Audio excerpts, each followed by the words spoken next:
আসসালামু আলাইকুম, স্বাগত জানাচ্ছি আর টিভির দুপুরের সংবাদে আপনাদের সাথে আছি আমি ফারজানা তানি। বিগত 15 বছরে বিদ্যুৎ ও জ্বালানি খাতে লুণ্ঠনমূলক ব্যয়ের সর্বমোট পরিমাণ নির্ধারণ করতে বিইআরসির নিকট দাবি জানিয়েছে consumers association of Bangladesh cab. জ্বালানি খাতে অপরাধীদের বিচারের আওতায় আনতে সুপ্রিম কোর্টের বিচারপতির নেতৃত্বে টাস্কফোর্স গঠনের আহ্বান জানানো হয়। বছরের শুরুতেই পাইকারি গ্যাসের দাম বাড়ানোর প্রস্তাব দেয় পেট্রোবাংলা। এরপর তিতাস গ্যাস কোম্পানি সহ সরকারি 6টি বিতরণ কোম্পানি খুচরা গ্রাহক পর্যায়ে গ্যাসের দাম বাড়ানোর আবেদন করে। আবেদনে শিল্প কারখানায় ব্যবহৃত গ্যাসের দাম 30 টাকা থেকে বাড়িয়ে 75 টাকা 72 পয়সা এবং ক্যাপটিভের দাম 31 টাকা 50 পয়সা থেকে বাড়িয়ে 75 টাকা 72 পয়সা করার প্রস্তাব করা হয়। মূল্য বৃদ্ধির অযৌক্তিক সিদ্ধান্তের প্রতিবাদে শুনানি বয়কট করেছে এফবিসিসিআই এর প্রতিনিধি দল। নতুন করে গ্যাসের দাম না বাড়াতে বিয়াম মিলনায়তনের বাইরে মানববন্ধন করেছেন সাধারণ ব্যবসায়ীরা। আমাদের ব্যবসায়ীরা লোকসান করে আমরা সার্ভিস দিতে পারবো না। পেট্রোবাংলা এবং গ্যাস কোম্পানিগুলি কিভাবে তাদের লুণ্ঠন বন্ধ করবে? দাম বাড়ানোর প্রয়োজন পড়ে না, উল্টো জ্বালানির দাম কমানোর প্রক্রিয়া শুরু করা যায়। ব্যয় কমিয়ে এবং অপ্রয়োজনীয় প্রকল্প তৈরি না করলে তাহলে জ্বালানির দাম কমানো যেত। আমি প্রশ্ন করতে চাই, তাহলে আজকের গণশুনানি কেন মূল্য বৃদ্ধির জন্য? এবং এইটা একবার একটা অদ্ভুত মূল্য বৃদ্ধির প্রস্তাব। শিল্প ক্ষেত্রে শুনেছেন 30 টাকা থেকে 70 টাকা। এবার বলেন তো ভাই, ব্যবসায়ীরা আছেন, ব্যবসায়ীরা বলছেন ওনারা বন্ধ করে দেবেন। আমি জানি বড় ব্যবসায়ীরা বন্ধ করবে না, ছোট ব্যবসায়ীরা ইচ্ছা করলে পারবেন, এমনি বন্ধ হয়ে যাবে। এই মুহূর্তে বাংলা মোটরে বিয়াম অডিটোরিয়ামে গণশুনানিতে রয়েছেন সহকর্মী আতিকা রহমান, সরাসরি যুক্ত হচ্ছেন তিনি। আতিকা, গণশুনানিতে গ্যাসের মূল্য বৃদ্ধি নিয়ে কি কি কথা হচ্ছে, কি তথ্য আছে আপনার কাছে, আর ব্যবসায়ীরা যারা মানববন্ধন করেছেন তারা কি বলছেন? জি ধন্যবাদ। আসলে গ্যাসের মূল্য বৃদ্ধি নিয়ে যে গণশুনানি সকাল থেকে শুরু হয়েছিল সেটি এখন বিরতি চলছে। আসলে যেটি স্বাভাবিকভাবে বিরতিও হয়নি, ব্যবসায়ীরা মূল্য বৃদ্ধির প্রতিবাদে তারা কথা বলেছেন এবং এখানে এক পর্যায়ে খুব হট্টগোল তৈরি হয় এবং তারা এই গণশুনানিটি তারা বয়কট করেছেন। তখন কর্তৃপক্ষ আসলে এই গণশুনানিটি স্থগিত রেখেছেন। এখন লাঞ্চের বিরতি চলছে, 2টার সময়, ঠিক 2টার সময় আবার শুনানি শুরু হবে। আসলে এখানে যে কথাগুলো ব্যবসায়ী সহ এই যে গ্যাসের সংশ্লিষ্ট যারা আছেন তারা কিন্তু সবাই বলছেন যে সরকার অযৌক্তিকভাবে গ্যাসের দাম বৃদ্ধি করছে এবং তারা মনস্থির করে রেখেছেন গ্যাসের দাম বৃদ্ধি করবেন, তারপরে একটি আনুষ্ঠানিক শুনানি করছে। এবং একই সঙ্গে আপনাকে বলে রাখি, এখানে পেট্রোবাংলা সহ বিইআরসি সহ এই সংশ্লিষ্ট যে প্রতিষ্ঠানগুলো রয়েছে, প্রতিষ্ঠানগুলোর প্রতি কিন্তু যারা এই শুনানিতে অংশ নিয়েছেন তারা একটু অভিযোগ করেছেন যে তারা সঠিকভাবে ব্যবস্থাপনা করতে পারেন না এবং অদক্ষ কর্মকর্তারা রয়েছেন। একই সঙ্গে গত 15 বছরে গ্যাস নিয়ে যে লুটপাট হয়েছে তারই একটি ধারাবাহিকতা, তারা এটি আসলে সঠিক ব্যবস্থাপনা না করতে পারার কারণে আবারও দাম বৃদ্ধি করা হচ্ছে। তারা বলছে বৈষম্যমূলক যে বিরোধী আন্দোলন, গণ অভ্যুত্থানের ফলে যে নতুন বাংলাদেশের জন্ম হয়েছে সেখানে বৈষম্য এবং দুর্নীতি দূর করা খুবই দরকার এবং গ্যাসের যেটি আসলে আসল চিত্র সেটি আসলে সরকারের প্রকাশ করা উচিত এবং উৎপাদন মুখী যে চিন্তা ভাবনা সেটি থেকে না করে আমদানি করা এবং এটি ব্যবসায়ীদের উপর এবং সাধারণ যারা জনগণ আছেন তাদের উপর চাপিয়ে দেয়া, এটি আসলে একেবারে অন্যায় তারা বলছেন। একই সঙ্গে আপনাকে আরেকটা জিনিস বলে রাখি, সেটি হচ্ছে যে ক্যাবের পক্ষ থেকেও কিন্তু একটি বক্তব্য দেওয়া হয়েছে। তারাও কিন্তু এই গ্যাসের দাম বৃদ্ধিটাকে অযৌক্তিকভাবে বলছেন এবং তারা বেশ কিছু প্রস্তাবনা তুলে ধরেছেন এবং গত 15 বছরে গ্যাস খাতে যে অনিয়ম দুর্নীতি হয়েছে, লুটপাট হয়েছে তার একটি চিত্র তারা তুলে ধরেছে এবং এই বিআরসির কাছে ক্যাবের যে দাবি করেছে সেটি আমরা একটু দর্শকদের জানিয়ে দিতে চাই। তারা যেটি বলছেন যে বিগত 15 বছরে বিদ্যুৎ ও জ্বালানি সরবরাহে সমন্বয়কৃত লুণ্ঠনমূলক ব্যয় সর্বমোট পরিমাণ নির্ধারণ করে বিদ্যমান মূল্যহারে সমন্বয়কৃত ব্যয় কমিয়ে মূল্যহার কমাতে হবে এবং জ্বালানিতে সেক্টরে যারা অপরাধ করেছে তাদেরকে সুপ্রিম কোর্টের অবসরপ্রাপ্ত বিচারপতির নেতৃত্বে ট্রাইব্যুনাল গঠন করে বিচার করতে হবে এবং জ্বালানি অধিকার সংরক্ষণের জন্য জ্বালানি সুবিচার নিশ্চিত করা সহ বিইআরসির যে আইন রয়েছে সেটি সংস্কার করতে হবে। এই সংস্কারগুলো যদি করা হয় তাহলে ভবিষ্যতে গ্যাসের যে ব্যবস্থাপনা রয়েছে এখানে একটি শৃঙ্খলা ফিরবে, তা না হলে বারে বারে দাম বাড়বে এবং ব্যবসায়ী এবং এই সংশ্লিষ্ট যারা প্রতিষ্ঠান রয়েছেন তাদের প্রতি একটি জুলুম হবে। এই ছিল আমার কাছে গ্যাসের মূল্য বৃদ্ধি নিয়ে গণশুনানির সবশেষ খবর। জি, নিশ্চয়ই আছেন আপনি সেখানে সংবাদ সংগ্রহ করতে। আমরা পরবর্তী সংবাদে নিশ্চয়ই সব তথ্যগুলো জানতে পারবো। ধন্যবাদ আপনাকে। দীর্ঘ ৭ বছর পর কাল অনুষ্ঠিত হচ্ছে বিএনপির বর্ধিত সভা। এতে দলীয় ঐক্য ও নির্বাচন নিয়ে খোলামেলা বক্তব্য তুলে ধরবেন দলটির তৃণমূল নেতারা। তাদের মতামত ও চিন্তাভাবনাকে প্রাধান্য দিয়ে দলের ভারপ্রাপ্ত চেয়ারম্যান তারেক রহমান দিক নির্দেশনা দেবেন বলে জানিয়েছেন কেন্দ্রীয় নেতারা। আরও জানাচ্ছেন জাহিদ রহমান। ফ্যাসিস্ট সরকারের আমলে 2018 সালের 3 ফেব্রুয়ারি নির্বাহী কমিটির বর্ধিত সভা ডাকেন বিএনপি চেয়ারপারসন বেগম খালেদা জিয়া। গ্রেফতার আতঙ্ক সত্ত্বেও নির্বাহী কমিটির প্রায় 80 ভাগ সদস্য উপস্থিত ছিলেন সেই সভায়। এর কয়েকদিন পরই সাজানো দুর্নীতির মামলার সাজায় কারাগারে যান বেগম খালেদা জিয়া। রাজপথে সক্রিয় থাকলেও বাধাগ্রস্ত হয় দলীয় ফোরামের সাংগঠনিক তৎপরতা। 5 আগস্ট ছাত্র জনতার অভ্যুত্থানে স্বৈরাচার শেখ হাসিনা পালিয়ে গেলে বদলে যায় দেশের রাজনীতির চালচিত্র। পরিবর্তিত পরিস্থিতিতে 27 ফেব্রুয়ারি সংসদ ভবনের এলডি হলের প্রাঙ্গণে অনুষ্ঠিত হতে যাচ্ছে বিএনপির বর্ধিত সভা। সংগঠনকে তৃণমূল পর্যায়ে সাংগঠনিক এবং গণতান্ত্রিক উপায়ে শক্তিশালী করা এবং মানুষকে সম্পৃক্ত করা অত্যন্ত গুরুত্বপূর্ণ, তাৎপর্যপূর্ণ বাংলাদেশের রাজনীতির ক্ষেত্রে সকল প্রেক্ষাপট বিবেচনায়। নির্বাচনের জন্য বাংলাদেশের মানুষ মুখিয়ে আছে। সেই নির্বাচনটা কত তাড়াতাড়ি অনুষ্ঠিত করা সম্ভব, সরকারের সঙ্গে সেই বোঝাপড়াটার বিষয়েই মূলত আলোচনাটা হবে বলে আমি মনে করি। এই বর্ধিত সভায় বিএনপির ভারপ্রাপ্ত চেয়ারম্যান তারেক রহমান সহ সিনিয়র নেতারা আগামী দিনে রাজনীতি নিয়ে গুরুত্বপূর্ণ দিক নির্দেশনা দেবেন বলে জানান তিনি। ভারপ্রাপ্ত চেয়ারম্যান সাহেব থাকবেন এটি নিশ্চিত, এবং উনি বক্তৃতাও দেবেন এটাও নিশ্চিত, এবং উনিও অধীর আগ্রহে অপেক্ষা করছেন যে এই 15-16 বছর যে নেতাকর্মীরা তার দলের ঝান্ডা তুলে ধরেছিলেন নানা প্রতিকূলতার মাঝেও তারা কি বলেন। রাজনীতির মাঠে আওয়ামী লীগের পরাজয়ের পর দেশের ক্রান্তিকালে বৃহত্তম দল হিসেবে বিএনপিকে জনগণের পাশে বরাবরের মতো আস্থার প্রতীক হিসেবে থাকার নির্দেশনা আসতে পারে এই সভায়। রাজনীতির সকল প্রশ্নেরই উত্তর খোঁজার জন্য আমরা এই বর্ধিত সভার জন্য আয়োজন করেছি। গণতন্ত্রহীনতার বা অতীতের সেই অপরাজনীতির পদধ্বনি আমরা শুনতে পাচ্ছি এইসব কর্মকাণ্ডের মাধ্যমে। সেই জন্যে আমরা দেখতে চাচ্ছি যে শেষ পর্যন্ত কোথাকার পানি কোথায় গিয়ে গড়ায়, এটা আমরা দেখার জন্য অপেক্ষা করছি। বিএনপির স্থায়ী কমিটি, নির্বাহী কমিটি, চেয়ারপারসন, উপদেষ্টা কাউন্সিল এবং জেলা উপজেলা পৌর কমিটির প্রতিনিধিরা অংশ নেবেন বর্ধিত সভায়। এছাড়া একাদশ সংসদ নির্বাচনে দলের মনোনীত প্রার্থীরাও বর্ধিত সভায় থাকবেন। বিভিন্ন পর্যায়ে প্রায় 4000 দায়িত্বপ্রাপ্ত সদস্যদের অংশগ্রহণ থাকছে এই সভায়। জাহিদ রহমান, আরটিভি, ঢাকা। শেখ হাসিনা দেশ থেকে পালানোয় স্বস্তির নিঃশ্বাস নিতে পারলেও জনগণের প্রত্যাশা পূরণ হয়নি। এখনও সামাজিক শান্তি শৃঙ্খলা প্রতিষ্ঠা হয়নি বলে উল্লেখ করেন সিনিয়র যুগ্ম মহাসচিব রুহুল কবির রিজভী। দুপুরে গুলশানে দলীয় চেয়ারপারসনের রাজনৈতিক কার্যালয়ে ক্যান্সার আক্রান্তদের চিকিৎসা সহায়তা প্রদানে আমরা বিএনপি পরিবার আয়োজিত কর্মসূচিতে এই কথা বলেন রুহুল কবির রিজভী। মাঠে নিরাপত্তা দক্ষতার সাথে মোকাবেলা করা এবং স্বরাষ্ট্র উপদেষ্টাকে প্রয়োজনীয় ব্যবস্থা নিতেও আহ্বান জানান বিএনপির এই নেতা।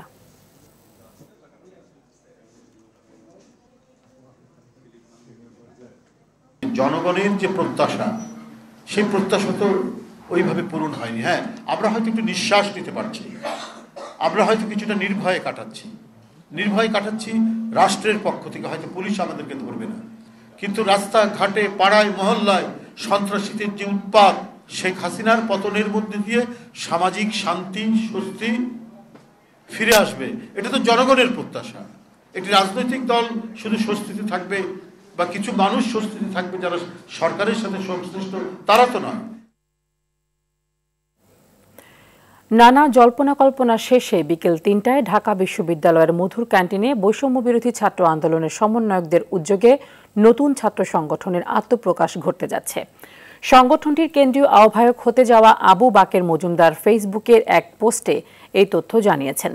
বৈষম্য বিরোধী ছাত্র আন্দোলনের কেন্দ্রীয় পেজ থেকেও বিষয়টি জানানো হয়। জুলাই গণ অভ্যুত্থানের স্পিরিট এবং শিক্ষার্থীদের অধিকার ও তাদের দাবি দাওয়াকে সামনে রেখে নতুন ছাত্র সংগঠন আত্মপ্রকাশ করছে। শিক্ষার্থীদের দাবি দাওয়া ও অধিকার আদায় তাদের মূল বিষয় হতে যাচ্ছে। জুলাই গণ অভ্যুত্থানে যে ছাত্ররা অগ্রণী ভূমিকা রেখেছে, তাদের নিয়ে ছাত্র রাজনীতির একটি অবকাঠামোগত পরিবর্তন আনতে চায় ছাত্র সংগঠনটি।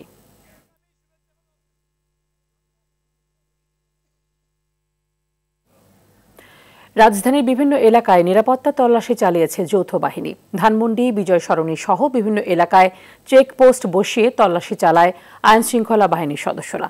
অভিযান পরিদর্শনে আসেন উপদেষ্টা আসিফ মাহমুদ, সজীব ভুঁইয়া ও ডিএমপি কমিশনার। এছাড়া আকস্মিক থানা পরিদর্শন করেন স্বরাষ্ট্র উপদেষ্টা জাহাঙ্গীর আলম চৌধুরী। সুফিয়ান ফারাবিকে সঙ্গে নিয়ে সাকিবুর রহমানের রিপোর্টে বিস্তারিত। গেল কয়েকদিন ধরে রাজধানীর বিভিন্ন স্থানে ছিনতাই, ছুরিকাঘাত সহ গোলাগুলির ঘটনায় উদ্বেগ বাড়ে সবার মাঝে। এমন পরিস্থিতিতে গেল রাতে দেশের বিভিন্ন পয়েন্টে পয়েন্টে চলে তল্লাশি।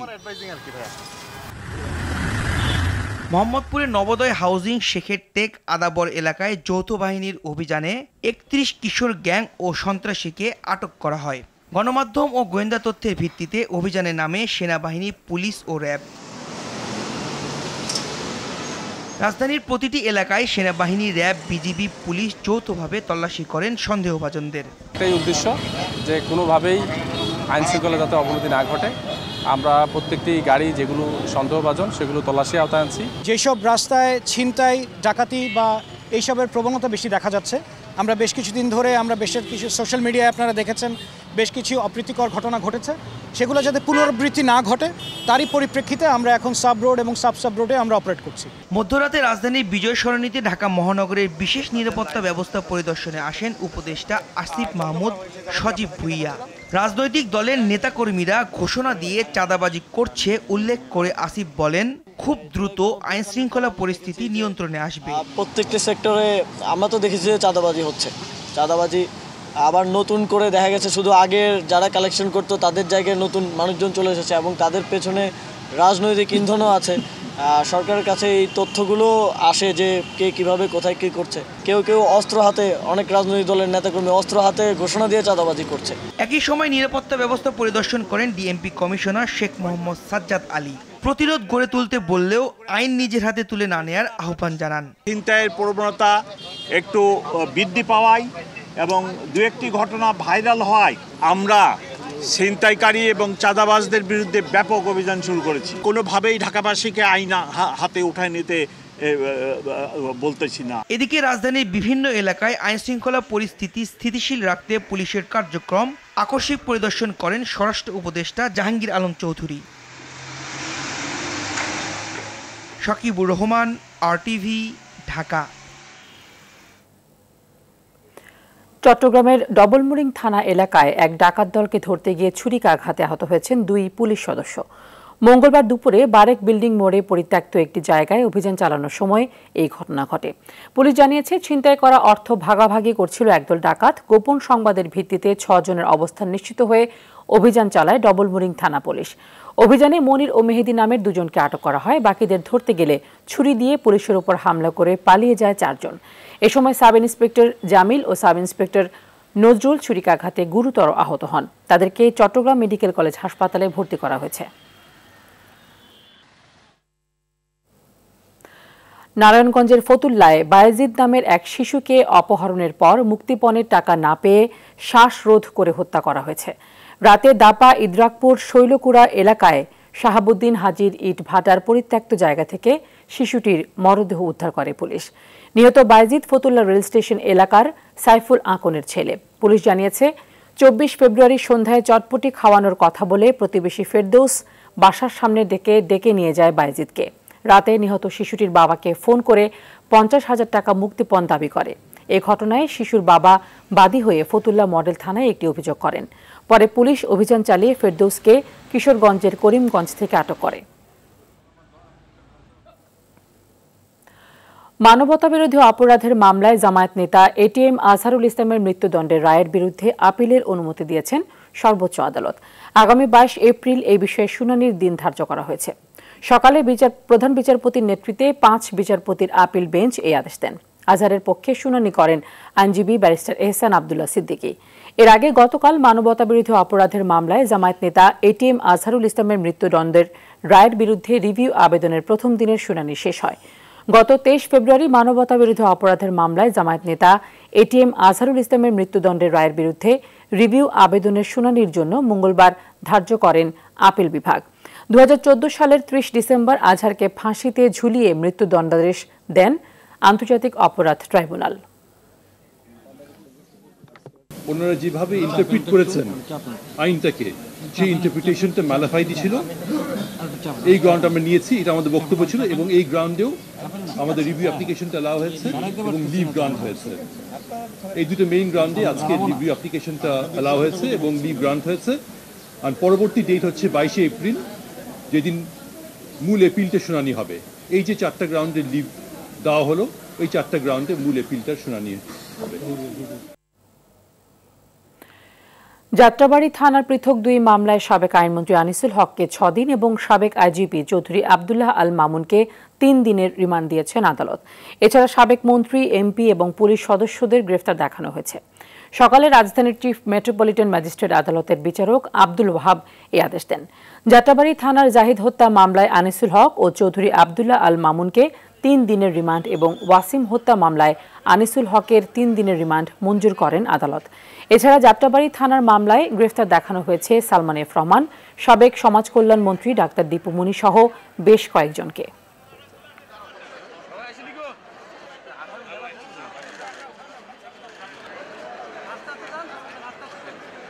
শনির আক্রাম মোড়ে বৈষম্য ছাত্র আন্দোলনের সময় পুলিশের গুলিতে জিয়াদ হোসেন নামে একজন আন্দোলনকারী নিহত হয়।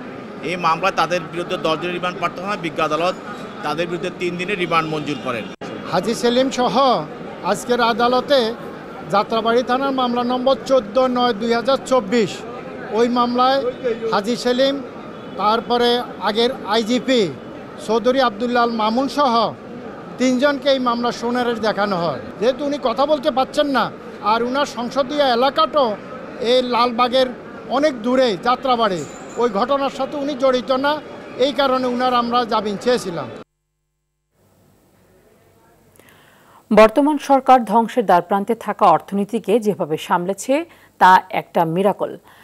আদানি, শেভরন সহ বড় বড় বিদেশি কোম্পানিগুলোকে বিগত সরকার প্রফিট রিক্রিয়েট করতে না দেয় দেশে বৈদেশিক বিনিয়োগে বড় একটা ক্ষতি হয়েছে বলে জানান প্রেস সচিব শফিকুল আলম। সকালে রাজধানীর শেরেবাংলা নগরে পরিকল্পনা কমিশন অডিটোরিয়ামে সরকারের উন্নয়ন কর্মকাণ্ড নিয়ে আয়োজিত এক সেমিনারে এসব কথা বলেন তিনি আরও বলেন, শক্তির সঠিক ব্যবস্থাপনা না করা গেলে দেশের অর্থনীতি বেসামাল হয়ে পড়বে। তাই লেবার সেক্টরের রিফর্ম, চিটাগং পোর্টের কার্যকারিতা বৃদ্ধি, এনার্জি সেক্টরের ডিসিপ্লিন ঠিক করা ও দুর্নীতি রোধ করতে পারলে দেশে বড় বড় ফরেন ইনভেস্টমেন্ট আসবে, অর্থনীতিও সচল হবে। ইকোনমির সবচেয়ে মূল কাজটা কি? মূল যে ফায়ারিং পাওয়ারটা হচ্ছে এনার্জিটাকে ফিক্স না করতে পারলে কোনো ইকোনমি এফিশিয়েন্ট হতে পারে না। আপনার এনার্জি প্রাইস হাই হলে কেউ এখানে ইনভেস্ট করবে না।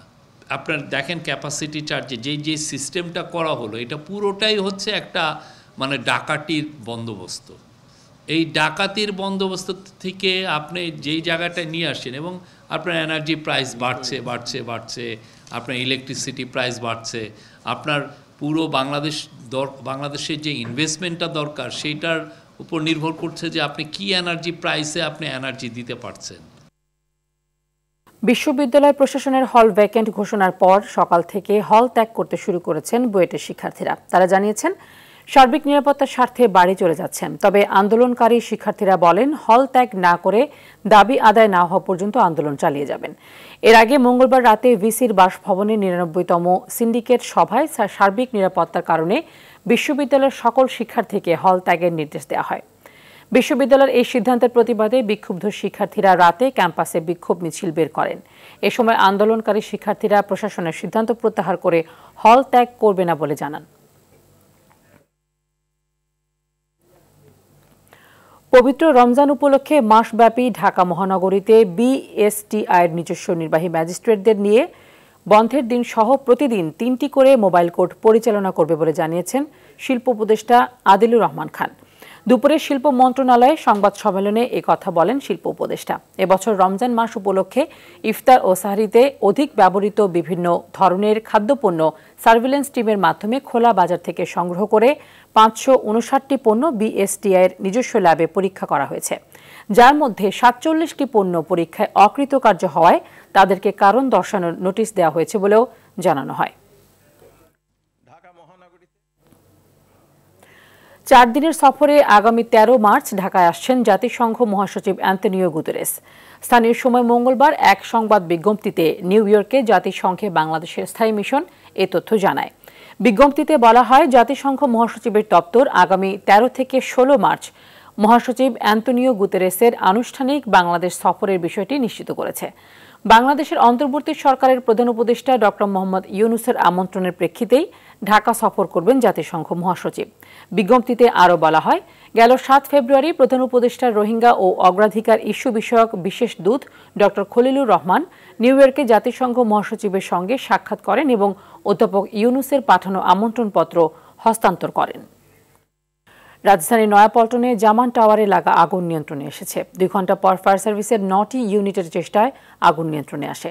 প্রাথমিকভাবে ক্ষয়ক্ষতির কোনো তথ্য পাওয়া যায়নি। সকাল 7টা 35 মিনিটে আগুন নিয়ন্ত্রণে আসে। ঝুঁকি বিবেচনায় জামান টাওয়ারের আগুনে 14টি ইউনিট গেলেও 9টি ইউনিট আগুন নিয়ন্ত্রণে কাজ করে। ভোর 5টা 35 মিনিটের দিকে আগুনের খবর পায় ফায়ার সার্ভিস। ভবনটির 4 তলায় ও 5 তলা থেকে আগুনের সূত্রপাত হয়। ভবন থেকে 2 জনকে জীবিত উদ্ধার করা হয়। ন্যাশনাল লাইফ ইন্স্যুরেন্স আন্তর্জাতিক সংবাদ।